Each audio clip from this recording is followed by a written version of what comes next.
네, 안녕하세요. 하프 모의고사 20의 4회차 해설 강의 시작하겠습니다. 오늘 문제 좀 어려웠죠? 어려운데 쪼잔하기 어렵다기보다는 그 중요한 법률적인 쟁점을 물어보고 있는 문제가 많았어요. 다만 표현이 낯설어서 여러분들이 잘 풀지 못했을 것 같거든요. 오늘 문제가 퀄리티가 좋다? 그러니까 여러분들이 잘 정리하시라는 게 제가 드리고 싶은 말씀이고. 자, 문제 1번이요. 법령 보충적인 행정규칙에 대한 설명으로 옳지 않은 것은 법령 보충적인 행정규칙은 상위 법령과 결합하여 국민의 권리와 의무를 규율하죠. 동그라미 1번 보니까 재산제세 사무처리 규정. 이거 자주 나오는 거죠? 재산제세 사무처리 규정 언더라인 치고요. 이게 계속 나와 있다시피 국세청장의 훈령이에요. 그러니까 행정규칙 방식으로 되어 있는데 소득세법에서요. 그 부동산 투기하면 중과세 한다라고 규정되어 있거든요. 그런데 그 부동산 투기의 유형을 재산제세 사무처리 규정에서 정하고 있어요. 그러니까 재산제세 사무처리 규정에서 정하고 있는 부동산 투기 유형에 해당하면 상위 법령에 따라 중과세 되는 거죠. 그러니까 상위 법령과 결합해서 국민의 권리와 의무를 규율하기 때문에 법규성이 있는 겁니다. 동그라미 2번이요. 사회적인 변화에 대응한 입법 수요의 급증과 종래의 형식적인 권력 분립주의로는 현대사회에 대응할 수 없다. 그러니까 어떻단 얘기요? 법률로 모든 내용을 다 규율할 수 없고 하위 법규에 위임할 수 있다는 얘기예요. 그렇다면 세 번째 줄이요. 의회가 구체적으로 범위를 정하여 위임한 사항에 대해서는 당행정기관, 즉 행정부에서 법 정립에, 그러니까 행정입법을 할 수 있는 권한을 갖게 되고, 뒷부분 틀렸죠? 갖게 되고 여기까지 맞고 뒷부분이요. 입법자가 규율의 형식을 선택할 수 있다고요. 무슨 뜻이냐면은 법률이 여기서 입법자라는 건 국회를 얘기하는 겁니다. 그러니까 법률이 국회에 위임하거나, 그러니까 법률이 법규 명령에 위임하거나 혹은 행정규칙에 위임하거나 그 어디에다 위임할 것인지를 선택할 수 있다는 얘기입니다. 법률에서 행정규칙에 직접 위임하는 것도 가능해요. 동그라미 3번이요. 법령의 규정 내용이 특정 행정기관에게 법령의 구체적인 사항을 정할 수 있는 권한을 부여하면서 권한 행사의 절차나 방법을 특정하지 않았다. 특정하지 않았으면 수임 행정기관이 행정규칙 형식으로도 법령 내용이 될 사항을 구체적으로 정할 수 있다. 동그라미 2번과 일맥상통하는 거죠. 이 동그라미 2번 맨 마지막 줄에 입법자가 규율의 형식을 선택할 수 있다 그랬잖아요. 그러니까 동그라미 3번에서 세 번째 줄에 그 수임 행정기관은 행정규칙의 형식으로 정할 수 있다. 동그라미 4번이요. 행정규칙이 상위 법령의 위임 범위를 벗어나게 되면 법규 명령으로서의 대외적인 구속력을 인정할 여지가 없겠죠.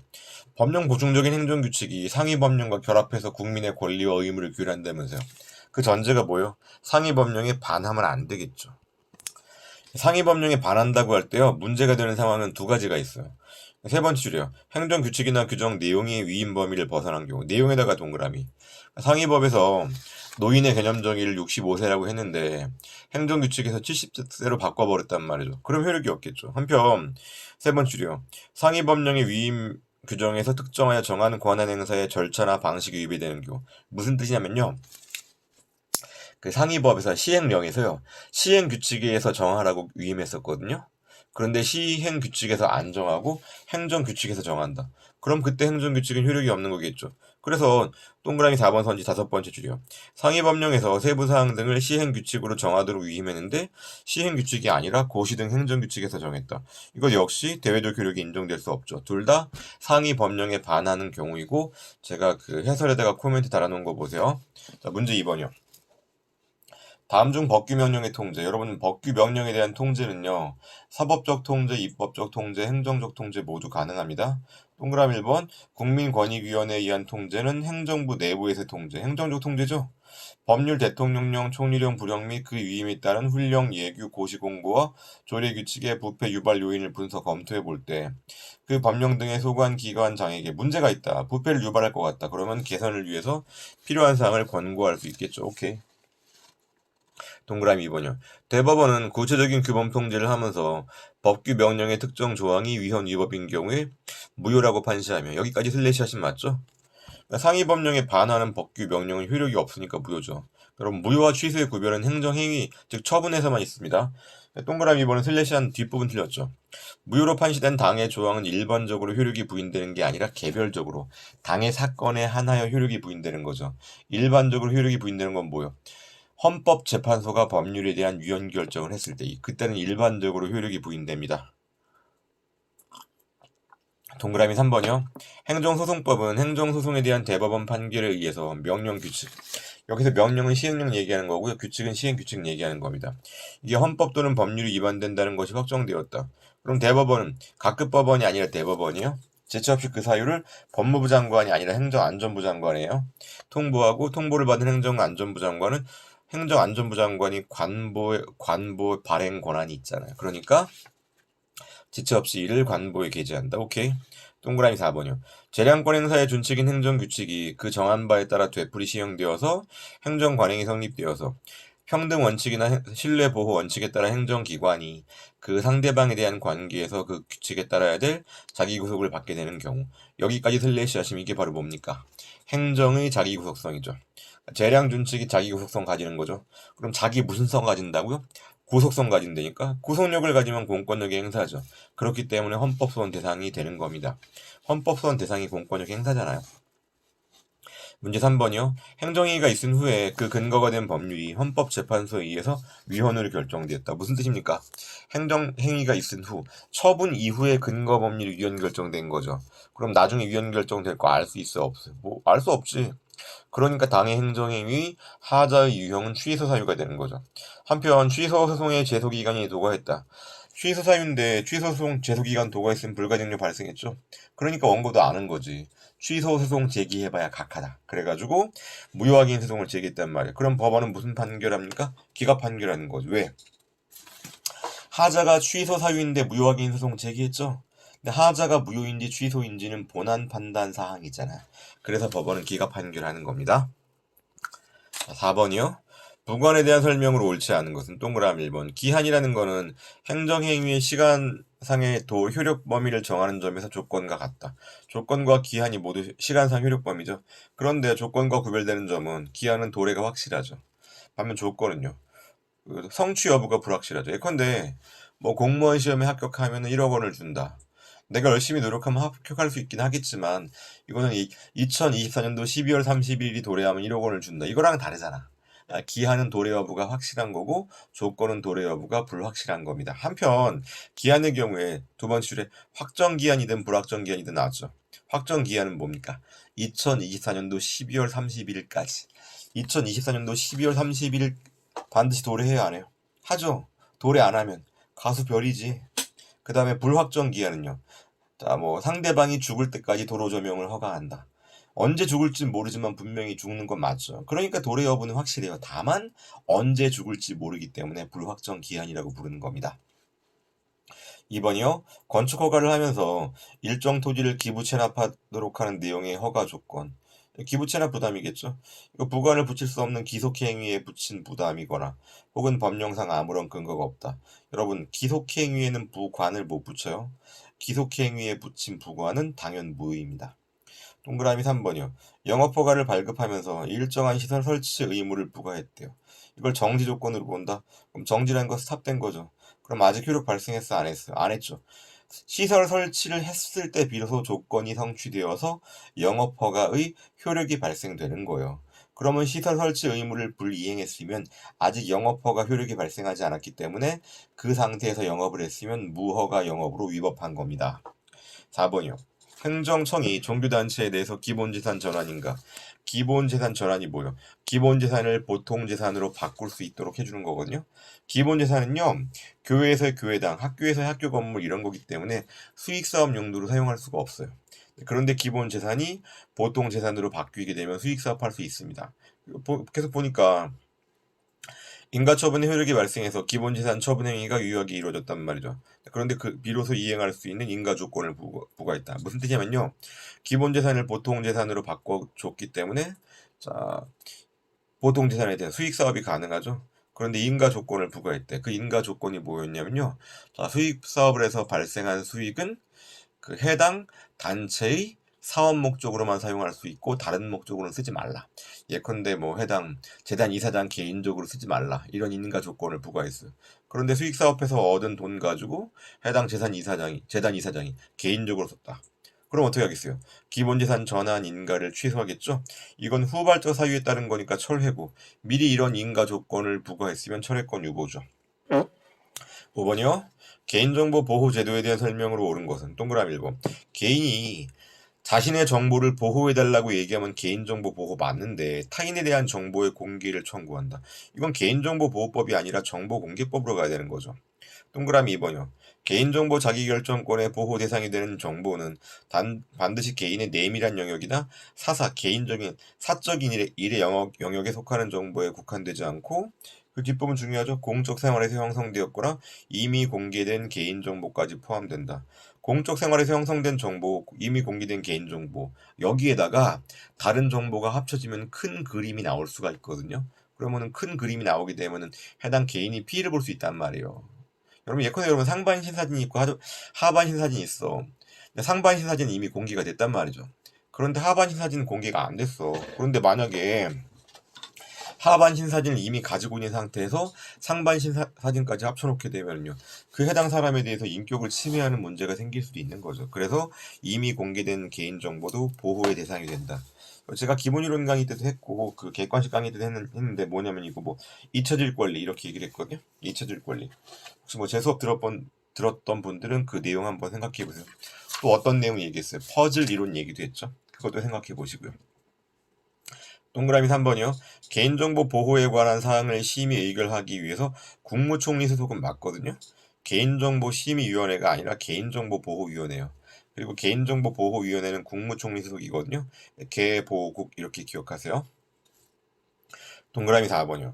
공공기관의 장은 대통령령으로 정하는 기준에 해당하는 개인정보 파일의 운용으로 인해서 정보 주체의 개인정보 침해가 우려가 되는 경우에는 그럼 침해하지 않도록 노력해야 되겠죠. 그래서 그 위험 요인을 분석하고 개선 사항을 도출하기 위해서 개인정보 영향평가를 하고, 여기까지 맞아.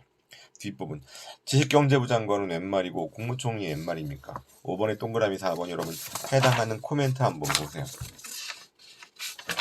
그러니까 법조문을 보시라고요. 그런 개인정보 영향평가를 어디에 제출한다? 개인정보보호위원회에 제출하는 겁니다. 6번이요. 다음 중 공공기관의 정보공개에 관한 법률상 정보공개에 대한 설명으로 옳지 않은 것은? 동그라미 1번. 정보공개 심의회는 뭐 하는 겁니까? 해당 공공기관 소속이요. 해당 공공기관에서 정보공개 여부를 결정하기 위해서 회의를 여는 걸 정보공개 심의회라고 불러요.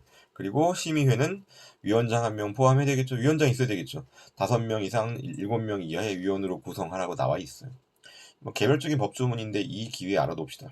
동그라미 2번이요. 정보공개 청구인은 공공기관의 결정에 따른 이의신청 절차를 거치지 않고도 행정심판을 청구할 수 있다. 그러니까 이의신청은 임의적인 전치입니다. 동그라미 3번. 정보공개관에서 다른 법률에 특별한 규정이 있는 경우, 정보공개법은 일반법이죠. 다른 법률에 특별한 규정이 있으면 특별법이죠. 그럼 무슨 관계란 얘기요? 일반법, 특별법 관계란 얘기죠. 그 특별한 규정이 있는 경우에 해당한다고 해서 정보공개법의 적용을 배제하려면 그 특별한 규정이 법률에 있어야 되겠죠. 예컨대 조례, 법규명령 안 돼. 왜? 조례나 법규명령은 법률보단 하위이기 때문에. 그리고 내용이 정보공개 대상 및 범위, 정보공개의 절차, 비공개 대상 정보 등에 대해서 정보공개법과 달리 규정하고 있어야 되겠죠. 그러니까 일반법, 특별법 관계죠. 일반법, 특별법 관계가 뭐예요? 일반법과 특별법의 규정 내용이 다르면 뭘 먼저 적용한다? 특별법을 먼저 적용한다. 동그라미 4번이요. 공개 대상 정보는 원칙적으로 공개를 청구하는 자가 작성한 정보공개 청구서의 기재 내용에 의해서 특정돼야 돼요. 뒷부분 보세요 여러분. 공개 청구자가 특정한 바와 같은 정보를 해당 공공기관이 보유 관리하고 있지 않대. 이미 폐기 처분해버렸대. 그러면 해당 정보에 대해서 공개 거부 처분에 대한 취소를 구할 협의의 이익이 인정되지 않는 거죠. 안 가지고 있는 걸 어떻게 보여줘. 억울하잖아요 여러분. 조세호가 뭐라 그랬어요. 몰랐는데 어떻게 안재욱 결혼식에 가냐 그랬죠. 이것도 마찬가지예요. 해당 공공기관이 정보를 안 가지고 있는데 어떻게 이걸 공개해 주냐고요. 그렇기 때문에 이런 경우에 공개 거부 처분에 대한 취소소송은 협의회소의 이익으로 흠결로 각하가 되는 겁니다. 그러니까 여기서 말하는 법률상 이익은요, 원고 적용 얘기하는 게 아니라 협의회소의 이익 얘기하는 거예요. 문제 7번 보겠습니다. 행정 절차에 대한 설명으로 옳지 않은 것은? 동그라미 1번이요. 도로법상 도로구역을 결정하거나 변경할 경우 도로법상 도로구역 결정, 변경 결정은요 일반 처분이에요. 왜? 도로라는 거는 불특정 다수인이 사용하는 곳이잖아. 그래서 고시에 의하도록. 일반 처분의 효력 발생 요건은 뭐예요? 고시죠. 그래서 고시에 의하도록 하면서 그 도면을 일반인이 열람할 수 있도록, 이런 걸 공람이라고 부르거든요. 열람할 수 있도록 하겠지. 근데 판례는 그 도로구역 변경 결정은 일반 처분이기 때문에 행정절차법상 사전통지나 의견 청취의 대상이 되는 처분으로 보지 않아요. 여러분, 사전통지나 의견 청취의 대상이 되려면요, 누구에게 사전통지할 것인지, 누구의 의견을 들어야 되는 것인지에 대해서 상대방이 특정돼야 되겠죠. 즉, 특정 상대방에 대한 불이익 처분이 사전통지와 의견 청취를 요구하는 처분이에요. 일반 처분은 여기에 해당하지 않습니다. 동그라미 2번이요. 청문은 당사자의 공개 신청이 있거나 청문 주재자가 필요하다고 인정하면 공개할 수 있다죠. 공개하여야 한다라고 그래가지고 틀린 지문 나온 적도 있어요. 동그라미 3번. 특별한 사정이 없는 한 신청에 대한 거부 처분. 신청에 대한 거부 처분은 소극적인 불이익 처분이죠. 사전 통지 및 의견 청취의 대상이 되지 않습니다. 적극적인 불이익 처분의 경우가 사전 통지 및 의견 청취의 대상이에요. 동그라미 4번이요. 행정작용의 근거가 되는 법령 등의 내용이 명확하지 않다. 그럼 상대방은 행정청한테 이거 무슨 뜻입니까? 해석을 요청할 수 있겠죠? 저도 해석 요청한다고 해당 그 담당 공무원한테 물어봤는데 잘 해석 안 해주긴 하더라고요. 8번이요. 다음 중 국가배상법 제5조에 의한 영조물. 공공의 영조물, 공물이라고도 부르죠. 동그라미 1번. 매양리 사격장은 군부대 사격장이니까 공물 맞죠. 동그라미 2번. 철도 건널목, 자동 경보기도 마찬가지로 공물이고요. 동그라미 4번. 도로와 일체가 되어서 그 효용을 다하게 되는 시설인 여의도 광장. 여의도 광장. 불특정 다수인들인 국민이 가서 놀러, 지금 여러분 여의도 광장 없는데 지금 여의도 공원이죠. 지금 광화문 광장을 생각하시면 돼요. 공적인 용도로 사용되니까 공물 맞죠. 동그라미 3번 틀렸죠. 노선 인정 기타 공용 지정을 갖추지 못하였으나 여러분, 공공의 영조물 공물이라고 하려면요, 공용 지정을 받아야 돼. 공용 지정 받지 않고 그냥 국민들이 그냥 왔다 갔다 했대. 그럼 이거는 여러분 도로라고 할 수가 없어요. 여러분 8번에 동그라미 3번 헷갈리면 안 되는 게, 비교할 게 여러분 어떤 내용이 있어요. 국가 혹은 지자체가 법률상 권한이 없다고 할지라도 사실상 관리하고 있다. 사실상 관리하고 있으면 공물 맞아요. 그런데 이거는 동그라미 3번은 공용 지정을 안 했으니까 사실상 관리도 안 하는 겁니다. 그러니까 빨리 헷갈리시면 안 돼요. 9번 민중소송과 기관소송. 이거 객관소송이라고 부르는 거죠. 잘 안 나와요. 가끔 나오는 거죠. 동그라미 1번. 공직선거법상 선거소송은 민중소송에 해당한다.